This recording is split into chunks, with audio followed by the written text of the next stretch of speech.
Hey, what's up, guys? I just wanted to do a quick video today. Spend a little bit of time talking about the future of my channel, next 6 months or so. Oh, hey, Andy, thanks for joining. He says, hi, Aaron, in chat. I'll be ready for work. I'll get ready for work while I watch. Well, thanks for joining. Thanks for watching. Yeah, I just wanted to talk a little bit about near future of my channel, some of the things that are going on in my life, and just how my channel is going to reflect that. If you haven't noticed, if you've been following my channel for a while real closely, you might have noticed that I've been doing more live streams over the last month or so, more so than actual uploaded videos that I've prepared in advance. Hey, John, thanks for joining. So there's a reason for that, and it's because live streams are easier. They take less preparation, and I can just get online right away really fast and just do them, just knock them out. And I've been doing that more often over the past month or so just because I've been really busy. I'm a full-time student. I took an additional class this January when I normally am on winter vacation, so I didn't have that extra time to kind of prepare. And I'm taking some kind of difficult classes this semester, so it's just going to be taking up a lot of time. And so for the near future, I foresee probably doing more live streams than regular scheduled uploaded videos. And that's a good thing and a bad thing. You know, there's positives and negatives to that. With live streams, I love doing live streams because it gives me a chance to interact with you guys more, get some more direct feedback, and kind of answer questions directly. And so, you know, that's great. That's why I love doing live streams. On the other hand, I do really enjoy editing my videos beforehand, preparing them really well, getting them all nice and shiny, and then uploading them and having them concise and efficient and get you all the information you need in, you know, a quick 6-minute segment, so you don't have to sit through watching a whole 50-minute long video, right? Although long videos are cool too. You know, if I'm on a long drive, or, you know, I don't know, if I'm doing something that's kind of mindless and I don't need to think really hard about what I'm doing, or sometimes when I'm laying in bed, I'll put on podcast or a long YouTube video or something just to listen to something while I'm falling asleep. You know, so I like doing those. But,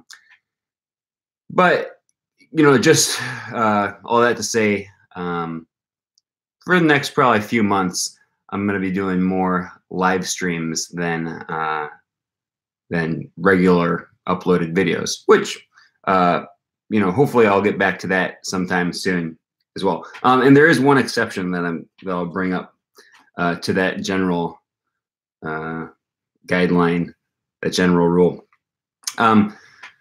So over the next 3 to 4 months, let's see, what is January now? Probably up until sometime around May, June. I am going to be doing some more of the 12-hour language learning, what would you call them? Experiments. The 12-hour language learning study sessions. Okay. I started it this last December, which was it was an experiment. I had no idea how it was going to go with German, and I didn't speak any German at all.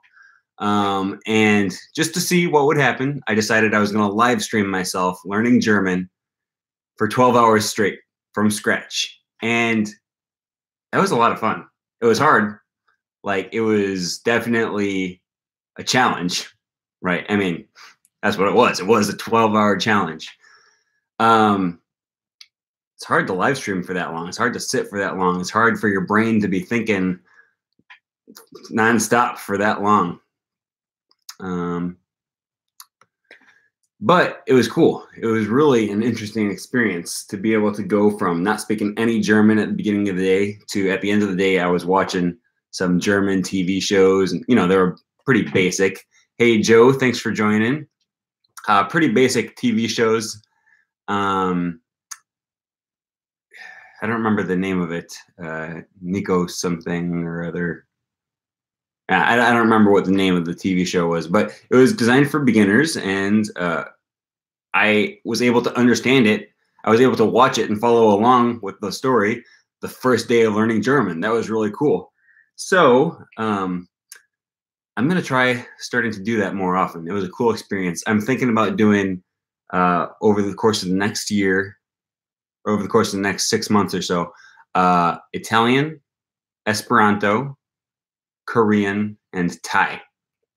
Even Nikos Weg, yeah, that's what it was. Nikos Weg, that's the name of the German TV show. Even though I already speak some Esperanto, but I think it'll also be cool just to do the 12-hour challenge with a language that I already speak some. See how much further I can get during that time. So yeah, there's the 12-hour challenge, which will hopefully, become kind of a regular thing because it's just really interesting. And I'm really excited to kind of get, not a lot of knowledge, but just kind of interesting, learn the fundamentals about a large array of different languages. And 12 hours is more than enough to do that, just to kind of familiarize yourself with it and get your feet wet. I'm going to be doing a few more 30-day record yourself challenges. Last November, we started this, and it's where, if you don't know, the 30-day record yourself challenge is where you record yourself doing a video for 1 minute speaking in your target language, and you upload it to Instagram or YouTube or, I don't know, Tumblr or, I don't know, somewhere where other people can watch your videos. And that was a really cool experience. In November was the first time doing it, and there are some things that we're going to do differently. I'm refining my method as I go along. We have one coming up this Wednesday for those who are interested in doing that.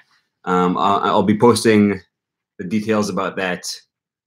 I just finished the schedule yesterday, so I'm going to be posting the details about the 30-day record yourself challenge and the schedule, I guess, immediately after I finish this live stream. And I'm really excited about this one because I think it's going to be a lot better than the last one we did in November. The topics are just more interesting, and the last one was I kind of had to force myself through it. It was cool, but it wasn't perfectly executed. And I think this one is going to go a lot smoother and be a lot better. I'm really excited about this one. So 30-day record yourself challenge coming up next week, and probably 1 or 2 more again over the course of the year. I don't want to overload the year with that, but I'm thinking maybe 3 to 4 times a year would be a good number. And then I'm thinking about adding one more, I don't know what you call it. It's not a challenge. The 12-hour challenge, 30-day record yourself challenge. I did a 21-day vocabulary challenge. Those are all cool. I'm thinking about adding one more segment to my YouTube schedule. So normally I upload a video every Monday and I do a live stream every Friday. Well, I already mentioned that I might not be doing the normal uploads every Monday. They might be replaced by other live streams. But in addition to that, I'm going to start adding a new segment that I'm going to call Storytime Saturday. And this is something that I started actually a long time ago when I first started my channel. I did it for a while, where every Saturday I would just share a story about something that happens to me in language learning, whether that's in my French class, or just something funny that happens when I was living in El Salvador speaking the language, or some, just stories, any kind of story that happens to me in language learning. And I kind of miss that. And so I'm bringing it back. It won't be every Saturday. It'll probably be every Saturday. But I feel like that just really brings kind of a human perspective to language learning, rather than just being purely academic, which, I love academic stuff. I'm a linguistics major and I love school. I love studying. And these are not just going to be my stories. Okay. So every once in a while, I'm going to upload one of my stories that I want to share with you guys from language learning. I'm also going to be reaching out to other language learning social media personalities, people, other YouTubers, other Instagrammers that are in the language learning community, and asking them for their stories, and opening it up to you guys, whether you're a YouTuber or not. So if you have a story that is interesting, it has a moral, or something to do with how you improved your language learning, or something that you learned, or just a funny story, something that happens that was funny when you were learning languages. I'm going to be interested in hearing that. And if you want to record a video of yourself relating your story, yeah, John, I know we'll be in contact about that. If you want to record a video of yourself, just talking about a story of something that's happened in language learning, or if you're not comfortable with that, if you just want to record the audio and send it to me, if you just want to send me an email or a message with a story, and I can read it on the channel, I'm going to start adding that as a segment. I'm thinking probably every other Saturday I'll be uploading different stories from different language learners around the world. And, just it'll help give us more rounded perspective, see things from other people's point of view. And so I'm really excited about that. So those are some of the, I don't know what you call them, events, some of the big progressions that are going to be going on this year. As far as me personally, I already mentioned, I'm pretty busy with school right now. It's my last semester, and I'm trying really hard to not slack off this semester. You know how it's always supposed to go your last semester. I have maintained a 4.0 GPA at my university, which I'm really proud of. And I don't want to start sliding, because, man, if I get a B in one of my classes this last semester, it's not bad. Like a 3.99 GPA is not bad, but I'm just going to be really mad if I ruin my 4.0. So I'm going to be spending a lot of time in school, a lot of time studying. This semester, the classes, I'm only taking 4 classes. For Spanish, I'm taking a Spanish literature class, Spanish for medical professionals, so for like nurses and stuff that want to communicate with their patients in Spanish. And the only reason I'm taking that class is because I needed 3 more credits to get the Spanish minor. So I'm taking that one. And I'm kind of nervous about that one because I have no medical background, no experience in hospitals or nursing or anything like that. All of my other classmates in there are like, pre-med majors and nursing majors or occupational therapy majors, and I am a linguistics major. So I'm taking 2 Spanish classes. I'm taking a French class and TESOL, teaching English as a second language. And it's not actually a class. I'm going to be like a student teacher in an English class. So, I mean, it is a class, but, not a traditional class where I'm the student. It's like a practicum. So lots of language classes this semester. In fact, all of my classes are language classes. 2 Spanish, 1 French, and 1 English. So hopefully that provides me with some material and lots of motivation to, gives me things to talk about. I have done 1 English class, 1 TESOL class like this before, where I was helping out in a class, and it was pretty cool. So hopefully this is going to be a little bit different experience. The last time I did it, I was at my university helping out in one of the English classes with other university students. This one is going to be at a different institution in Milwaukee, not at my university, but a different school, teaching adults English after work, right? Like after they get off work and then they come to the class, and They just go there to learn English. So I'm really looking forward to that, hoping to get some good experience out of that, learn how to help people learn languages even more. So that's all the main stuff that's going on in my life this semester, as far as it has to do with language learning and my channel. Big development. I'm going to graduate in May. Oh, hey there, Andy. He says there are books on medical terminology for lay people that teach word parts, roots and suffixes, mostly from Greek and Latin. Yeah, I had to buy this really expensive English, Spanish dictionary of medical terms, which I haven't used yet, but hopefully that'll come in handy over the course of this semester. It was one of my required books. There might even be a Udemy course on the subject. Yeah, I'll have to look into it, because it just is that's the course that I'm more worried about this semester, just because I have no experience in the medical field. Anyways, as I was saying, I'm going to graduate in May, and I just recently applied for a teaching position at an English school in Thailand. So if I get the job, then that'll be a year-long program. I would have to be in Thailand, in Bangkok, in July, for teacher orientation, and then it would be a year in Thailand, which is really exciting for me. If I get the job, who knows how that'll go. So what does that mean for my channel? Well, let me tell you.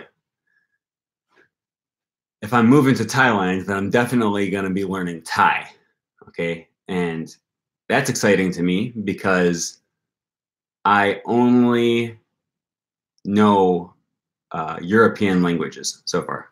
English, French, Spanish, and Esperanto, which isn't an Indo-European language, but it's based off of Indo-European languages. And he says, good luck, thanks. So, I'm going to be documenting myself learning Thai, and I'm going to be starting from scratch because I don't know how to say anything in Thai. The only thing I know how to say one thing in Thai, which is what the crap, or something along those lines. It means hello, or that's how men say hello in Thailand. I don't know. My sister told me about this. It sounds like what the crap, but apparently only men say it for hello. It's probably something very different. Jorge says, bon chatzon pri la eventuala posteno in Thailando. Dankon, Rafa. He says, ĉu tiu igus vin maltrafi naskon se vi devos esti tie en julio? I would have to be there by the end of July. So I would probably still be going to NASC, which is another thing that I forgot to mention. It's not a huge development in my life story, but I will probably be going to North Carolina this summer to attend NASC, which is a big Esperanto conference. Spending some time learning, how would you say, not perfecting, but just improving my Esperanto this coming semester and early summer. And then immediately after that, I'm going to be hitting Thai pretty hard.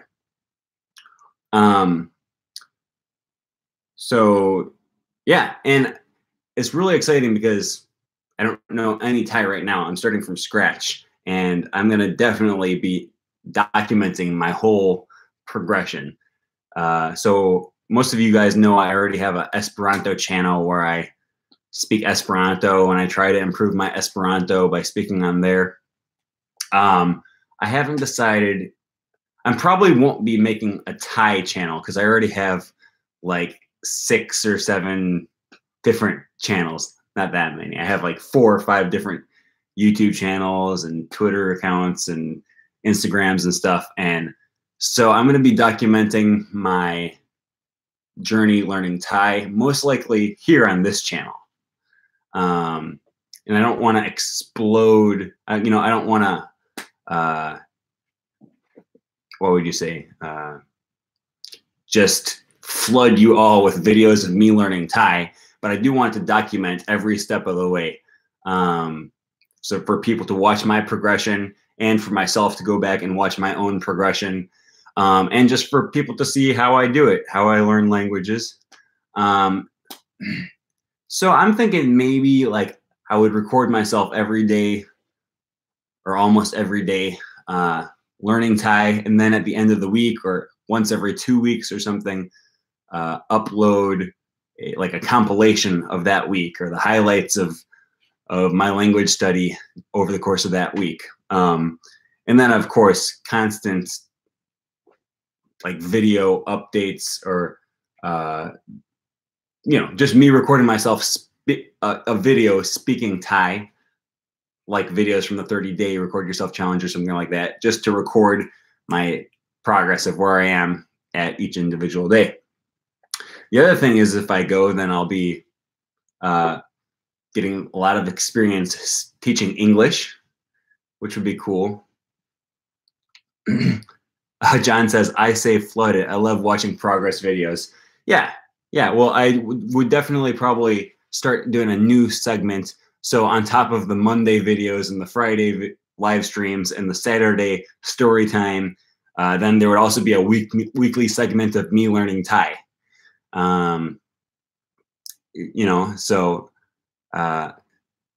Here Michael says, it seems like they are always people who say Esperanto is useless. Oh yeah, because Please Clap said Esperanto is useless. Yeah, not totally useless though. Well, listen, I mean, you ever play video games? When I was in high school, I spent hours and hours and hours playing Halo. And was that useless? I don't know. I mean, it probably wasn't super beneficial, but it was fun. I enjoyed it, right? So I don't get why people get so butthurt about other people learning Esperanto, right? This is a very common criticism. I enjoy it. It's fun. I like meeting other people. I like learning new things. I'm an autodidact. I like learning. So I don't give a crap if you think Esperanto is useless. I enjoy it, and I'm going to keep doing it. Seabolt Speaks says, I don't understand why others hate on what others like. Yeah, I mean, I get enjoyment out of it, and it doesn't really bother me if you don't. So moving to Thailand potentially if I get the job, then that would probably be about four videos a week or something like that. I don't know exactly how busy I'll be. It's going to be a full-time job.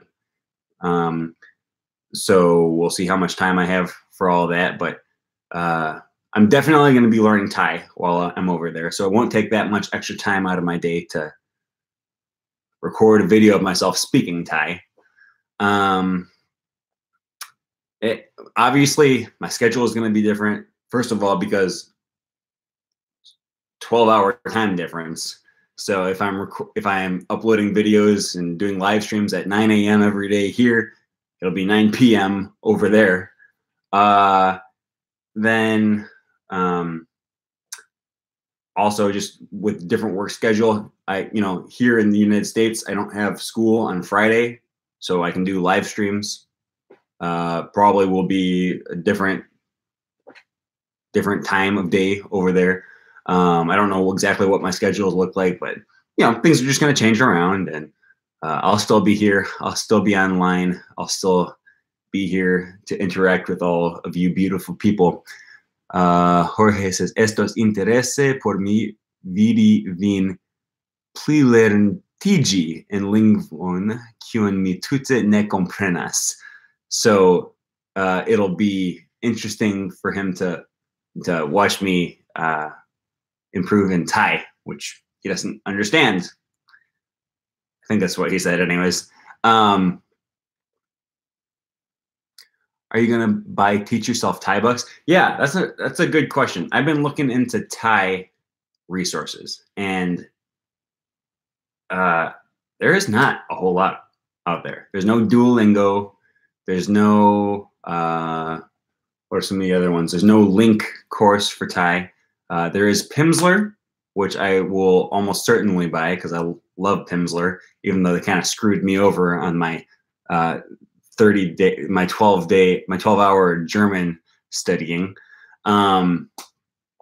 Which is a long story if you don't already know about that.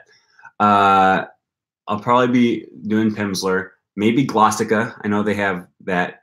There's other, so Drop has Thai on it. I think either Mango. I think Mango maybe has Thai. So there's a few things out there. I have found, I did buy a Thai, like a beginner intro to Thai textbook, which I was kind of flipping through, and I don't know how good it's going to be.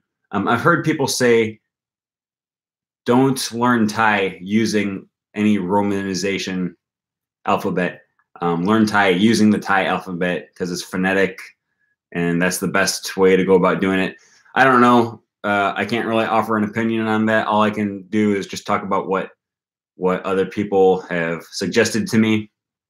But if any of you guys know good resources for learning Thai, definitely let me know. Thai people make good food. Yes, very excited about that.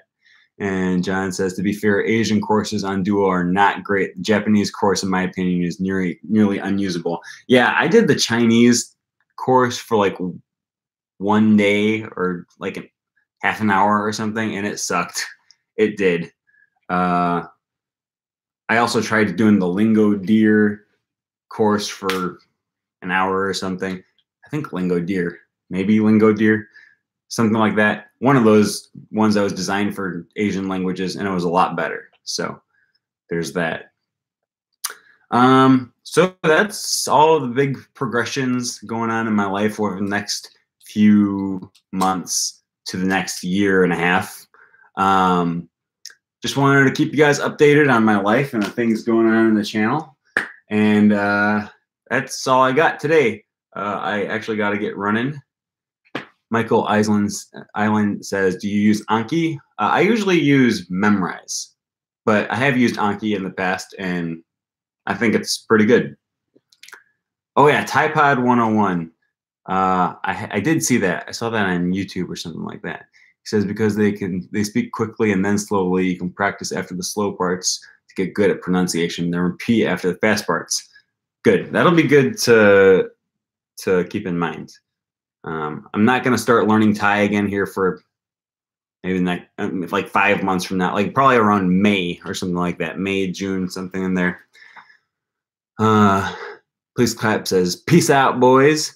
And Andy says, I dabbled in other tonal languages with such podcasts. Yeah, I don't know how it's going to go, but I'm looking forward to the experience. So thanks, everyone, for watching, and I'll see you guys again probably in another live stream on Monday.